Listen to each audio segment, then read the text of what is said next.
Today I am going to show you how I'm going to be doing this 3D scan. This is my own 3D scanner, and as you recall, I've done a bunch of videos with other 3D scanners. The last one that I used was better than this, but this is what I have. So I'm going to use this. This is the Creality Lizard 3D scanner, and I don't have any objections to it. There are some details that it doesn't capture. That's the danger of using a 3D scanner like this. If you have a fancy iPhone, you can use that yourself. But because I don't have any particularly nice iPhone, I'm going to use this. I like the dedicated computers like this that will scan. And I'm going to show you how I'm going to scan it. Now, why would you want to do a 3D scan of a sculpture? Well, it's easy. In the past, if you wanted a reproduction of your work, you had just a few options. The main option was creating a mold, and that involves a lot of work. You have to make a mother mold, and then you have to make replicas with plaster or bronze. What that means is that it's very, very expensive. This is really the cheapest alternative to making various copies. Not only that, you can take a 3D scan and you can send it to your friends. You can put it up on Thingiverse or Cult 3D and have people download it. I actually have a lot of the sculptures that I do on Thingiverse, and I love sharing it with people. I've actually gotten people that have contacted me saying that they downloaded various sculptures that I've done, and they didn't even realize that it was made by a person. So that's kind of a cool thing. I've had people just download stuff and they send me photos of that particular 3D print in their fireplace. It's really cool. I love seeing it. I like seeing the reproductions. But if you're a sculptor, you can make 3D scans before you fire your sculpture, because this is a waterclay sculpture. It could break in the kiln, so at least you'll have a permanent record when you 3D scan it. And this is kind of like a very intricate sculpture, and there is a possibility of various parts of it breaking. Right now I'm just letting it dry, and then afterwards I am going to be putting it in the kiln, so I am going to get a permanent version. But in case that doesn't happen, I'm going to use this and capture it and then have a permanent record. So let me show you how I'm going to go about it. First, you're going to need your trusty 3D scanner, and you scan it like this, and I'm going to show you what I have to do. So first of all, this 3D scanner comes with this, and all you do is put it in here. If you recall, the last 3D scanner that I used, it was a loan given to me to test out for the channel, and I loved it. It had the screen built in. This one doesn't have it. This is way cheaper than the other one, and it works fairly well. So you just put it in, and that's the fan. It's got an internal fan. Now I'm just going to go to my computer and I'm going to get the software that comes with it, which is the Creality capture software. I'm going to load it up.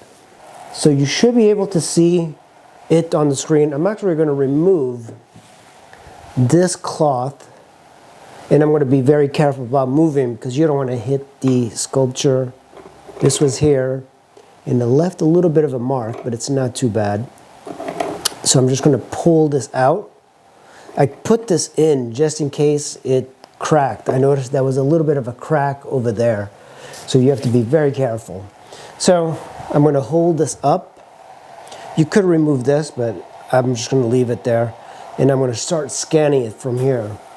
I have my preview on there, and then I'm going to go to scan, and then here we go. It's starting to scan.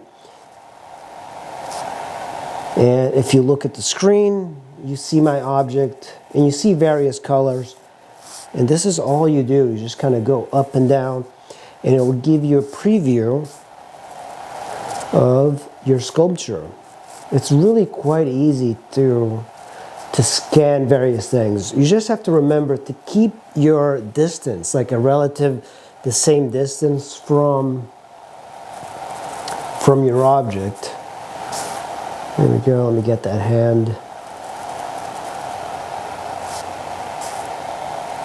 Sometimes you have to do it multiple times, but a lot of times you just have to be careful. There we go. Just get that foot, the base. Once we get it all in the computer, you can edit various things. So I'm going to go back up, just make sure I capture everything. That right arm. And now I'm going to go over here and I'm just going to move it around. Move it around like this, and I'm going to rescan the body going down. It's probably best to have your screen in front of you.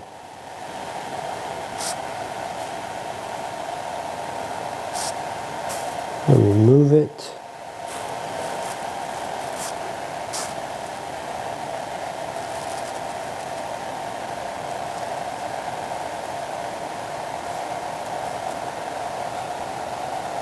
And this clay tends to scan really well. Remember to scan up as well, like the chin, underneath the breasts. You know, move it. I want to make sure I get that foot.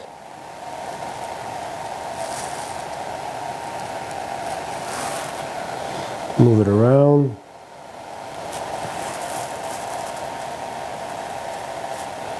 The key is to go slow.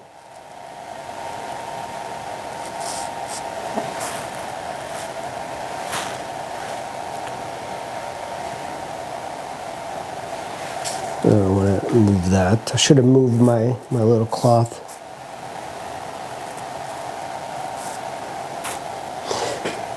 Right now it lost the tracking, so when it loses the tracking, you just move up to where you lost it at. But it's fairly easy to do. Once you do a couple of these, put this tape here. Once you do a couple of these, you will get much better at it.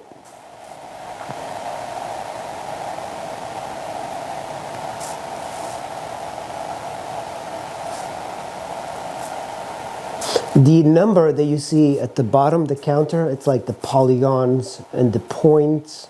That's how the scanning works. Let me move.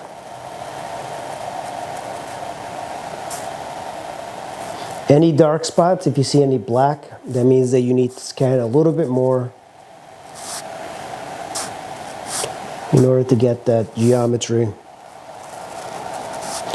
The last scanner that I had did not need this wire, so the wire is a little bit on the dangerous side. It also limits you from scanning large objects. Large objects are like cars, motorcycles. It makes it so much nicer not having to deal with the wires. Now you want to scan underneath the arm here.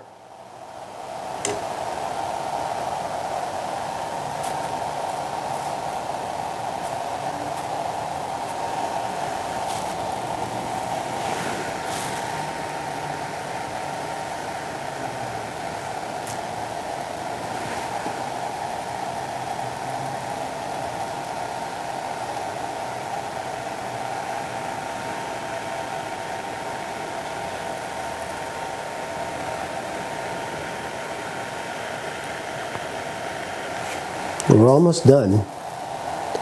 It's that quick.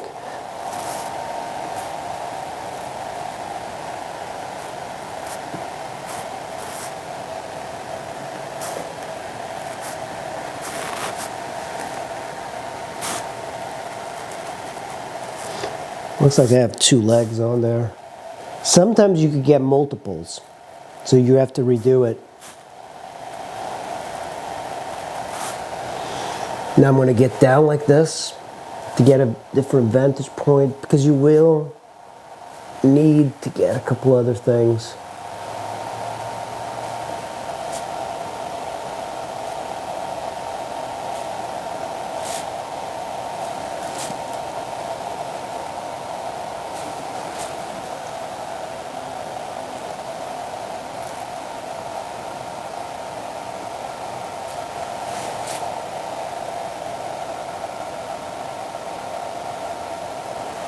think we have just about everything.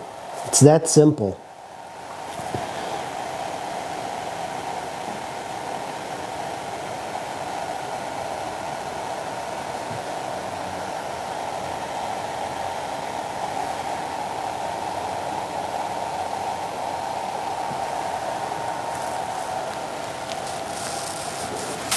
Make sure you get from the top as well. I do see a multiple thing here, which I don't like, so hopefully when I finish, that multiple means that there's an error, and if you redo it, you just do a couple of scans and just pick the one that you came out the best.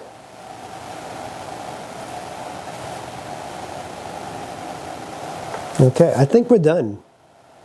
I think we are done. That's how easy it is to 3D scan an object. Pretty much done with scanning the sculpture. For this particular one, I'm just going to let it dry, but I did do a scan and it turned out pretty well. The next step, I'm not going to show you what it is the cleanup process of the 3D object itself. You take it into your favorite 3D program. For me, the easiest way to fix this is using Mesh Mixer. Mesh Mixer is free online. You can use Blender 3D. You basically take the object that we scanned. I saved it as a .obj file, and I'm going to bring it into Mesh Mixer, tweak it, and then you can do several 3D prints from it. So stay tuned for that. Thank you for watching. Remember, 3D scanners and 3D printers work really well for traditional sculpture to make reproductions. Hopefully this was educational. Hit like, subscribe, and I'll see you in the next video.